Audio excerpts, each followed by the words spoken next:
नमस्कार, न्यूज़ 18 के digital platform पर आपका स्वागत है। आपके साथ मैं हूं ललित प्रजापति। आनंद प्रजापति भी हमारे साथ हैं और जैसा कि हम करते हैं जियो पॉलिटिक्स को बहुत आसान तरीके से डिकोड करते हैं, समझते हैं।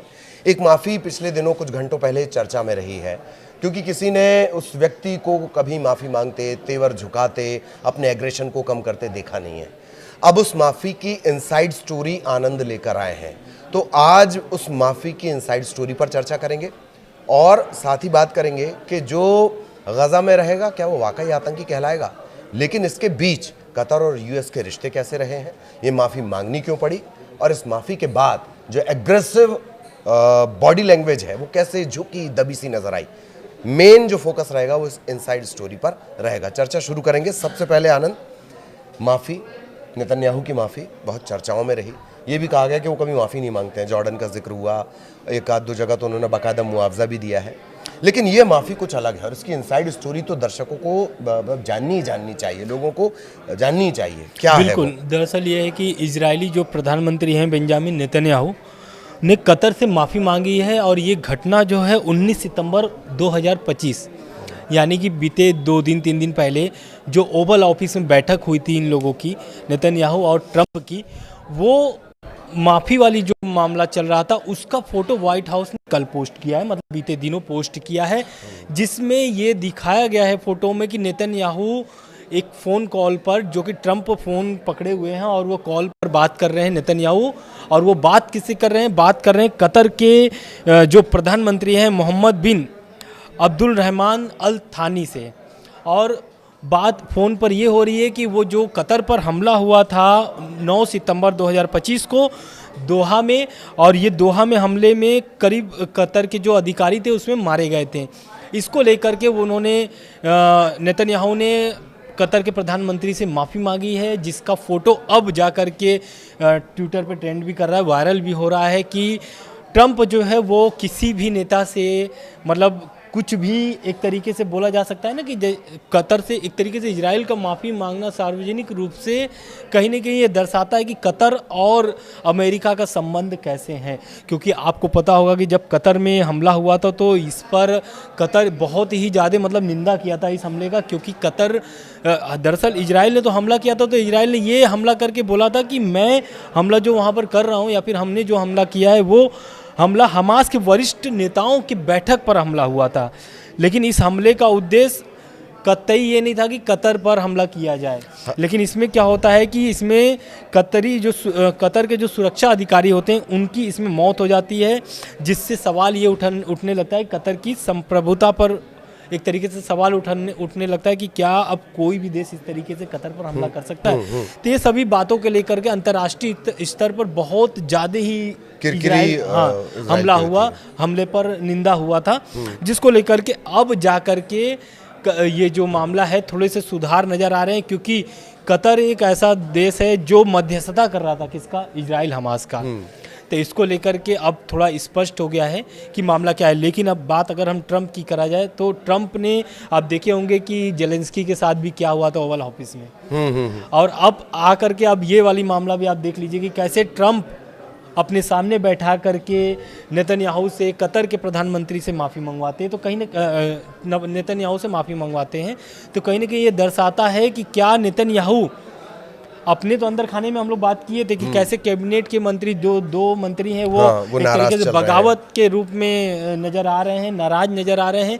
और दूसरी तरफ इधर ट्रंप सार्वजनिक रूप से एक तरीके से कतर से माफ़ी मंगवा रहे हैं। तो कहीं ना कहीं क्या ट्रंप प्रेशर बना रहे हैं नेतन्याहू पर या फिर कुछ और मामला है, वो तो आने वाला समय बताएगा। जी बिल्कुल, ये जो विशुद्ध कारोबारी जिसे मैं कहता हूँ, हालांकि आनंद बहुत इत्तेफाक नहीं रखते हैं, लेकिन ये वैसा ही है कि चौधरी जी थे, अपनी पंचायत लगाया करते थे, जब जिसको बुला के जलील करने का मन हो कर दिया करते थे, क्योंकि गांव में उनका काम चलता था, शांति सद्भाव की बातें करते थे और धंधा हथियारों का करते थे। वापस टॉपिक पर आते हैं। 2 और चीज़ें हम आनंद से समझेंगे और उसके बाद आपको ये और ज़्यादा क्लियर हो जाएगा। आनंद, एक तो कतर पर जब हमला होता है तो अरब देशों का रिएक्शन, ये अपना पहला पॉइंट हो गया, और दूसरा कि कतर और यूएस के जो रिश्ते हैं वो पहले से तो थे ही, वहाँ पर जो फोर्स बेस है अमेरिका का वो है, इस वजह से कतर इम्पॉर्टेंट था। दूसरा, कारोबारी रिश्ते भी अमेरिका धीरे धीरे कतर के साथ बढ़ा रहा है। तो कतर और यूएस के संबंध एक बात। दूसरी बात कि अरब कंट्रीज़ का इस हमले के बाद बहुत जो रिएक्शन था वो बहुत गुस्से वाला था, बहुत नाराज़गी भरा था। ये दोनों समझाइए। बिल्कुल, देखिए नेतन्याहू ने तो माफ़ी मांगी, और माफ़ी में मैं पहले ये बता दूं, क्योंकि ये माफ़ी से जुड़ा हुआ है, ये अगले जो आपने दो टॉपिक क्वेश्चन उठाया है वो इससे से ही जुड़ा हुआ है। तो दरअसल माफ़ी में उन्होंने कहा क्या है नेतन्याहू ने, पहले ये हम बता देते हैं कि नेतन्याहू ने बोला है कि हमले में कतर के जो नागरिक की मौत हुई है उस पर गहरा अफसोस है, और यह स्पष्ट किया है कि निशाना हमास था, ना कि कतर। साथ ही उन्होंने ये वादा भी किया कि भविष्य में कतर पर ऐसा कोई भी हमला इजराइल नहीं करने वाला है, या नहीं कर सकता है, या नहीं होगा, ऐसा उन्होंने स्पष्ट किया है। और रह गई बात अगर अरब देशों की कतर को लेकर के, तो आप देख रहे होंगे कि कतर में जब हमला हुआ था 9 सितंबर 2025 को, उसके बाद करीब 50 से ज़्यादा जो देश थे, मुस्लिम कंट्री थे, वो एक साथ बैठते हैं दोहा में, और एक बैठक होती है अरब देशों की, जिसमें वो उस समिट में कतर हमले को लेकर के काफ़ी जिक्र होता है कि क्या इस तरीके से इजराइल की मनमानी चलती रहेगी अरब देशों में, या फिर कोई ऐसा विकल्प निकाला जाए, कोई ऐसा फैसला लिया जाए जिससे इजराइल पर नकेल कसा जा सके। हालांकि इसको बैलेंस करने के लिए ट्रंप ने फिर ये जो अरब देशों की बैठक हुई थी, उस बैठक के बाद ट्रंप ने करीब 8 से 9 देश के मुस्लिम देशों के प्रतिनिधि, हाँ, मुखिया से बातचीत की थी, बैठक की थी, और इसमें पाकिस्तान भी शामिल था, जिसमें ट्रंप पे बैठक हुई थी। हालांकि अरब देशों की जो समिट थी उसमें भी पाकिस्तान शामिल था।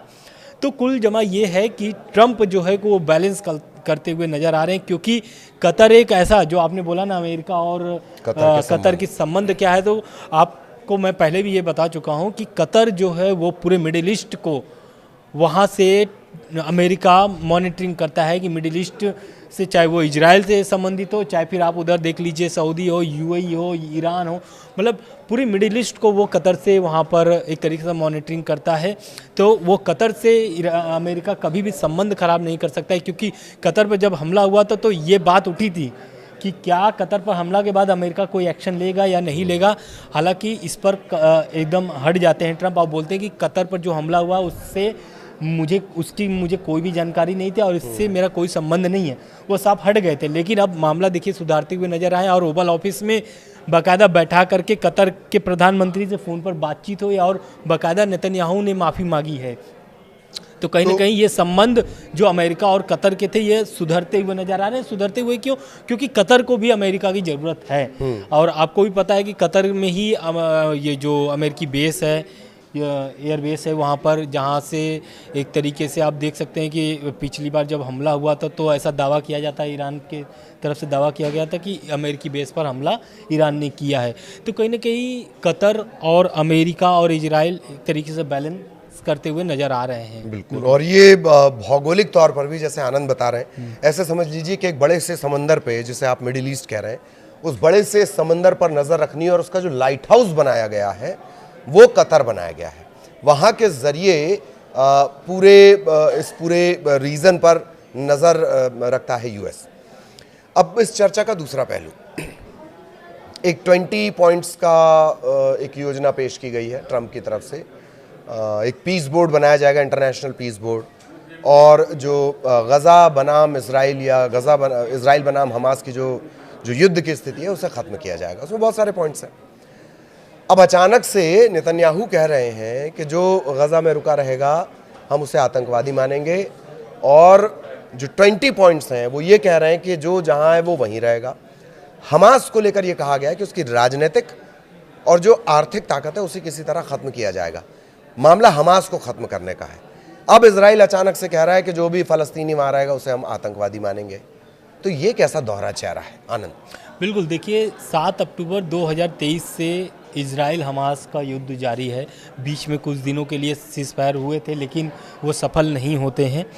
और रह गई बात आखिरी अवसर देने का फ़िलिस्तीनियों को, तो दरअसल इजराइल के रक्षा मंत्री हैं इजराइल कार्टर्स, इन्होंने बुधवार को एक बयान दिया है जिससे फ़िलिस्तीन में हड़कंप मच गई है, क्योंकि उन्होंने शेष फ़िलिस्तीनियों की, यानी जो फ़िलिस्तीन में यानी कि गाज़ा में जो अभी भी फ़िलिस्तीनी कुछ मौजूद हैं, उन्हें आखिरी अवसर दिया गया है कि आप गाज़ा शहर छोड़ करके चले जाएं। बाकायदा ये आदेश जारी किया गया है किसके तरफ से? इजराइल के जो रक्षा मंत्री हैं, इजराइल कार्टर्स, इनके माध्यम से बोला गया है कि ये जो फ़िलिस्तीनी जो मौजूद हैं अभी भी गाज़ा में, उनके लिए आखिरी मौका है। और चेतावनी देते हुए उन्होंने ये भी कहा है कि लोग शहर में रुकेंगे नहीं, उन्हें अगर रुकते हैं तो उनको आतंकवादी समर्थक माना जाएगा और उन्हें इजराइल के ताज़ा हमलों का सामना करना पड़ेगा। यानी कि जो भी इजराइल कार्रवाई कर रहा है, ज़मीनी ऑपरेशन जो चला रहा है गाज़ा में, उसमें उनको सामना करना पड़ सकता है, यानी कि उनकी उसमें मौत भी हो सकती है।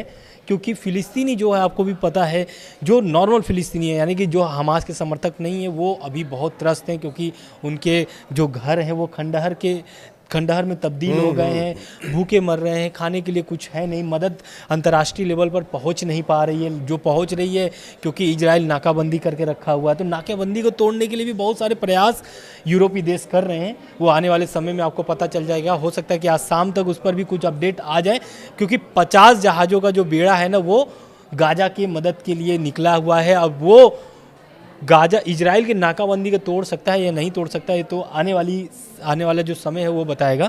हम आते हैं फिर से इसी पर, क्योंकि ये बहुत बड़ी खबर है। रक्षा मंत्री अगर इजराइल का गाज़ा शहर के वासियों को, जो फ़िलिस्तीनी हैं, उनको आखिरी चेतावनी देना, एक तरीके से ये बहुत ही शर्मसार है, क्योंकि फ़िलिस्तीनी ऑलरेडी पहले से ही वो बेघर हो चुके हैं। उनके लिए अब कुछ भी रास्ता बचा नहीं है। अब वो चाहते हैं कि कैसे भी करके युद्ध खत्म हो जाए। लेकिन अब रह गई बात, आपने जो बात उठाई है पीस बोर्ड की, जो ट्रंप ने कल 20 सूत्र का नया प्रस्ताव पेश किया है, इस पर अभी हालांकि हमास विचार कर रहा है। जो फ़िलिस्तीनी चरमपंथी संगठन है उस पर अभी विचार कर रहा है, क्योंकि उन लोगों को 3 से 4 दिन का मोहलत दिया गया है, अल्टीमेटम दिया गया है। लेकिन अगर ये 3 से 4 दिन में अगर फैसला नहीं ले पाता है हमास, तो अमेरिका ने जो लास्ट वार्निंग दिया है कि ये इजराइल के साथ जो ऑपरेशन चल रहा है उसमें वो शामिल हो जाएगा, यानी कि युद्ध में शामिल होकर वो इजराइल के साथ अमेरिका युद्ध लड़ेगा। किससे? हमास से। तो हमास का खात्मा एक तरीके से देखा जाए तो खत्म है, क्योंकि ऐसा माना जा रहा है कि ईरान का जो है इस पर कुछ बड़ी कार्रवाई होने की संभावना हो सकती है। इजराइल भी उसकी तैयारी कर रही है, ऐसी खबरें आ रही हैं। हालांकि इसको अनुमान ही माना जा रहा है सूत्र के मुताबिक।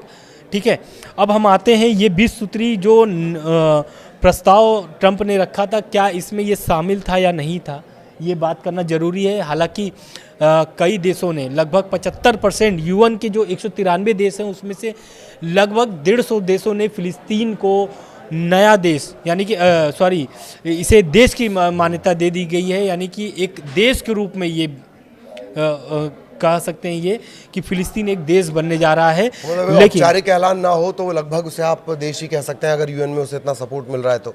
और यही शायद नेतन्याहू की सबसे बड़ी टेंशन भी है। बिल्कुल, अगर आप बात करें अगर गाज़ा से जो पलायन हो रही है, तो लगभग अगर देखा जाए तो बड़े हमले के बाद लगभग 4 लाख फ़िलिस्तीनी गाज़ा शहर से पलायन कर चुके हैं। और अभी जो मौजूद हैं उनको बाकायदा इजराइल की तरफ से अल्टीमेटम चेतावनी दिया गया है कि आप दक्षिण की ओर बढ़ जाएं, यानी दक्षिण गाज़ा की ओर आप बढ़ जाएं, नहीं तो आप जो हैं आतंकवादी कहलाएंगे। जी। और एक लास्ट पॉइंट कि जब हम युद्ध विराम की बातें कर रहे हैं, शांति समझौते की बातें कर रहे हैं, आखिर नेतन्याहू ऐसा क्यों करेंगे कि जो पॉइंट कल दिए गए, आज फिर इजराइल कार्ड्स उसके कॉन्ट्राडिक्टरी बात कर रहे हैं, तो आखिर ये क्यों किया जाएगा? क्या इसकी 2 वजहें लगती हैं कि एक, अंदर खाने अपनी राजनीति को, अपनी कुर्सी को बचाना, ताकि जो कट्टर नेता हैं, कट्टर यहूदी नेता हैं, वो अपना सपोर्ट ना खींचें, और या फिर ये एक तरह से हमास और गज़ा पे लगातार मनोवैज्ञानिक दबाव बनाए रखना कि नहीं तुम मेरे टारगेट पे हो, नहीं तुम मेरे टारगेट पे हो, मैं तुम्हें उड़ा दूंगा। क्या ज़्यादा मुफीद वजह लगती है आनंद? देखिए, अब जैसा कि हम लोग कल भी इस पर चर्चा किए थे, लेकिन मैं शॉर्ट में बता दूं इसको कि नेतन्याहू का ऐसा नहीं है कि अभी विरोध हो रहा है या फिर ट्रंप के सामने या फिर कोई भी बात मानने के लिए अभी तैयार हुए हैं। कई बार ऐसा हो चुका है, आप भी देखे होंगे कि जब पिछली बार सरकार चली गई थी नेतन्याहू की, अब हमले के पहले उसमें फिर नेतन्याहू की एंट्री होती है, क्योंकि नेतन्याहू का एक अपना जगह है, अपना एक तरीके से कह सकते हैं कि छवि है, क्योंकि नेतन्याहू जो है कि एक तरीके से निडर होकर के फैसले लेते हैं, ऐसा माना जाता है। लेकिन अभी जो माफ़ी कांड हुआ है और दूसरा जो 20 नए प्रस्तावों पर जो सहमति जताए हैं, ट्रम्प के प्रस्ताव पर नेतन्याहू ने सहमति जताए हैं, उससे क्या है कि बगावत की जो सुर है वो फिर से निकलने लगी है, क्योंकि 13 सीट अगर निकल जाते हैं, ये जो दो नेता हैं इनके पास 13 सीटें हैं, मतलब उनके जो साथी लोग हैं उनके साथ है, तो लगभग 13 सीट अगर चली जाती है तो नेतन्याहू का जो है सत्ता जाना तय है, ऐसा माना जा रहा है। लेकिन अब आने वाला समय बताएगा कि क्या नेतन्याहू अभी भी सीट पर बने रहेंगे प्रधानमंत्री के या नहीं रहेंगे, ये आने वाला समय बताएगा। बिल्कुल। तो ये हमने चर्चा की दो महत्वपूर्ण घटनाक्रम, एक जो गज़ा में रहेगा, जो फ़लस्तीनी गज़ा में रहेगा उसे आतंकी माना जाएगा, दूसरा कि उस माफ़ी की इनसाइड स्टोरी जिसमें जैसे कि आनंद ने कहा कि उनकी जो छवि थी वो एक हम सख्त प्रशासक के तौर पर देखते थे, लगभग वो डिक्टेटर के करीब जाकर खड़े होते थे, सन की तानाशाह के तौर पर भी उन्हें कहा जाता था, उनके खुद के लोग बोलते हैं। उस छवि को नुकसान पहुंचा है। उस फोटो को आप देखिए, वो फोटो भी हमने बीच में शामिल की है, उस फोटो को आप देखिए, उसमें आपको बेबसी और लाचारगी नज़र आएगी, बतौर सख्त प्रशासक वो कहीं नज़र आपको नहीं आएंगे। यही थी उसकी इनसाइड स्टोरी, इन सब पे हमने चर्चा की। ऐसे ही हम आपको जियोपॉलिटिक्स के मुद्दे इसी तरह इजी शब्दों में डिकोड करेंगे। फिलहाल इजाज़त, नमस्कार।